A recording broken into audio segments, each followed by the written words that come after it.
Assalamualaikum, nama saya Nur Alia Syazwani binti Nur Roslan. Nombor matrik saya adalah D2018-108298 dan saya merupakan salah seorang pelajar di bawah seliaan Dr. Termizi Borhan.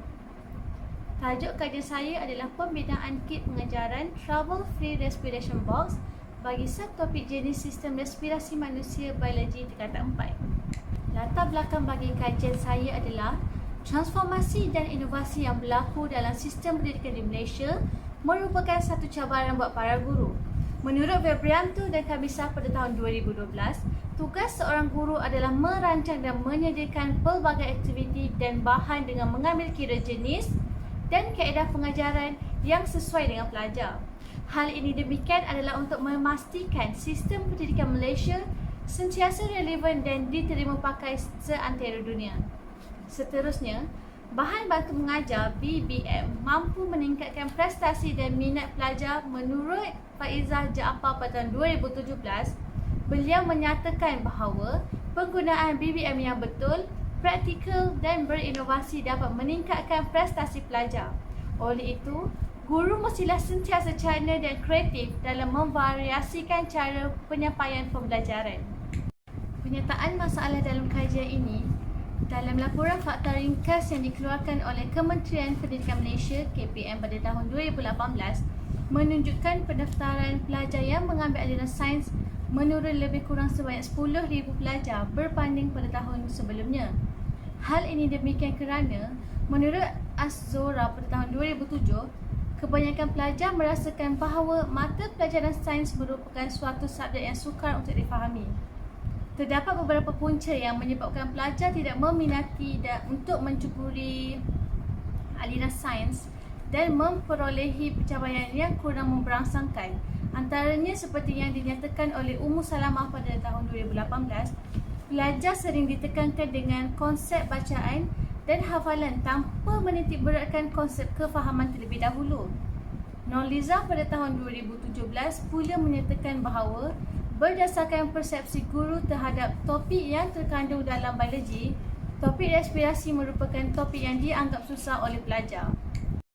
Seterusnya, terdapat dua objektif bagi kajian ini. Yang pertama ialah membina kit pengajaran Trouble Free Respiration Box bagi subtopik jenis sistem respirasi manusia biologi tingkatan 4.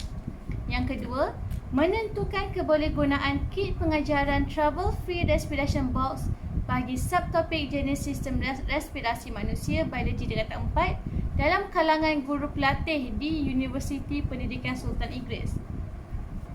Manakala persoalan kajian bagi kajian ini adalah yang pertama, apakah nilai kesahan dan kebolehpercayaan kit pengajaran Trouble Free Respiration Box bagi subtopik jenis sistem respirasi manusia tingkatan 4?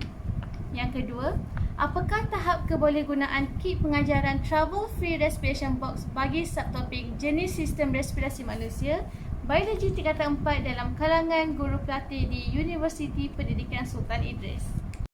Seterusnya, terdapat 4 teori yang mendasari kajian ini. Yang pertama, teori pembelajaran.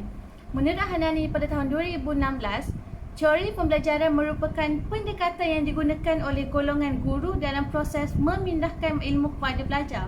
Yang kedua, teori behaviorism. Setiap rangsangan menimbulkan gerak balas dan pembelajaran akan berlaku sekiranya terdapat berkaitan antara rangsangan dan tindak balas. Menurut Pavlov pada tahun 1927. Seterusnya, teori kognitif. Menurut Gagny pada tahun 1985, rangsangan dari persekitaran luar akan diterima dalam sistem saraf melalui diri manusia dan kemudian maklumat akan ditausi dalam stor ingatan, seterusnya dihantar ke stor ingatan jangka panjang. Yang terakhir sekali adalah teori konstruktivism. Konsep konstruktivism merupakan satu pendekatan pengajaran dan pembelajaran yang menerangkan bagaimana manusia belajar dengan cara pengetahuan disusun dalam minda manusia. Seterusnya, tinjauan literatur bagi kesan penggunaan bahan bantu mengajar BBM dalam pembelajaran. Yang pertama, menurut Muhammad Faiz, Muhirah Khaltum, Muhammad Ami dan Zeti pada tahun 2016, penggunaan BBM dalam kalangan guru di sekolah mampu memberikan kesan yang positif terhadap kecemerlangan akademik pelajar serta kaedah pengajaran guru itu sendiri.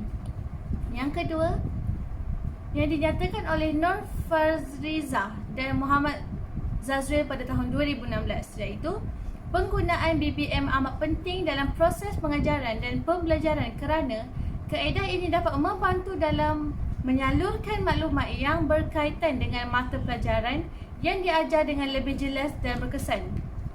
Pernyataan sekali oleh Faizah Jaafar pada tahun 2017 menyatakan dengan menggunakan BBM yang betul, praktikal dan berinovasi akan membantu pelajar dalam meningkatkan pengetahuan dan kefahaman mereka. Seterusnya, kajian yang dijalankan adalah bagi membina dan menentukan kebolehgunaan kit pengajaran yang dihasilkan bagi subtopik jenis sistem respirasi manusia. Reka bentuk kajian ini adalah reka bentuk dan pembangunan kuantitatif secara tinjauan. Bagi membangunkan kit pengajaran ini, memerlukan langkah utama bagi memastikan jenis reka bentuk yang sesuai supaya proses pembinaan kit ini dapat dijalankan secara sistematik dan terancang. Dalam kajian ini, penyelidik menggunakan reka bentuk model ADI sebagai penanda aras dan panduan dalam membina kit pengajaran yang mendorong kepada pembinaan bahan bantu mengajar dalam PDPC.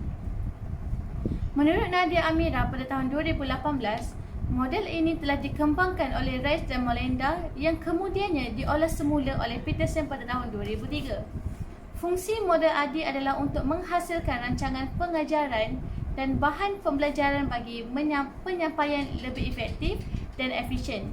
Terdapat 5 fasa yang terdapat dalam model ADI, iaitu analisis, reka bentuk, pembangunan dan pelaksanaan dan penilaian.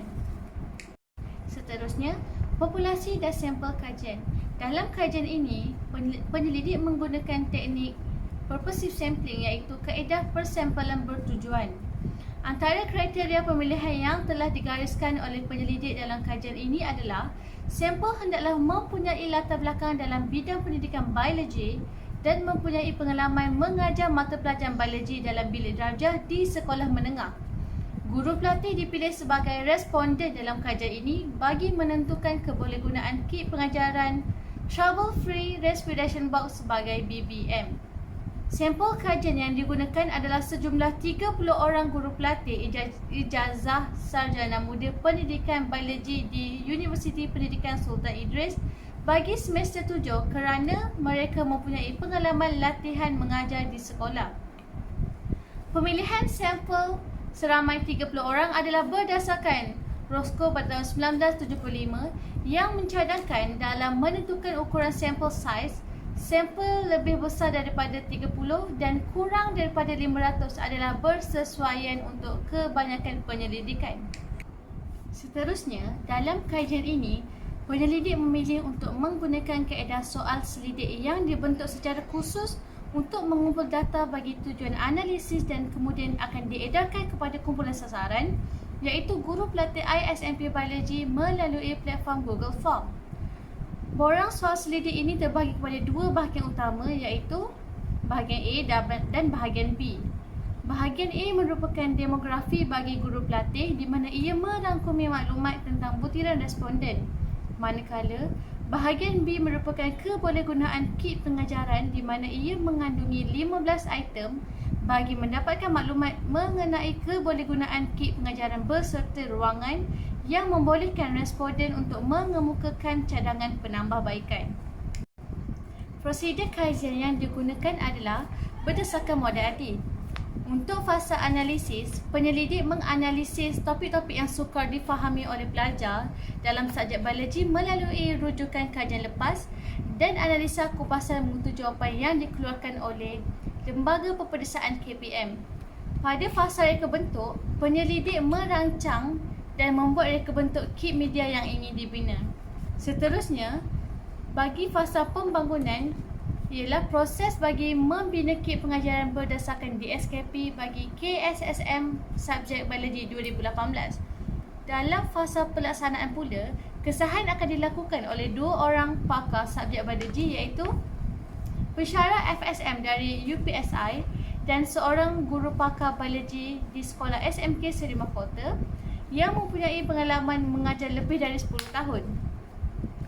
Dan seterusnya, penyelidik akan melakukan kajian rintis.